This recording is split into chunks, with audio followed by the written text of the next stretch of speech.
ஒரு அழகான சின்ன கிராமம் இருந்துச்சான். அந்த கிராமத்தில் சுந்தர்னு ஒரு புத்திசாலி பையன் இருந்தானான். ஆனால் அவன் அப்பா அம்மா பேச்சையே கேட்க மாட்டானான்.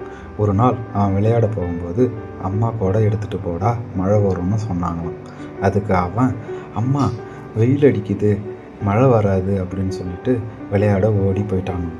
திடீர்னு பார்த்தா மேகம் கருத்துக்கிட்டு மழை நிறையா பெய்து அவன் நனைஞ்சு போய் வீட்டுக்கு சோக முகத்தோடு வந்தானான். அம்மா கூப்பிட்டு, நான் சொன்ன பேச்சை கேட்டிருந்தா நனைஞ்சிருக்க மாட்டேன்ல அப்படின்னு சொல்லி தொடச்சி விட்டாங்களாம்.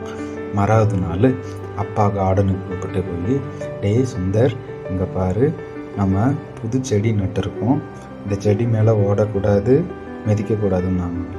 ஆனால் சுந்தர் பேச்சை கேட்காம அந்த செடியை மிதித்து தள்ளிட்டானான்.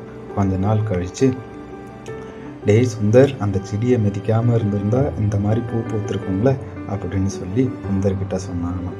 அப்போ தான் சுந்தருக்கு உண்மை எல்லாமே புரிஞ்சிச்சான்.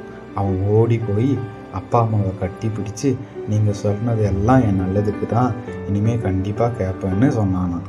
அதனால தான் பெரியவங்க சொல்லுவாங்க, அப்பா அம்மா சொல்வது கட்டுப்பாடு இல்லை, அதெல்லாம் நம்ம நன்மைக்காகத்தான்.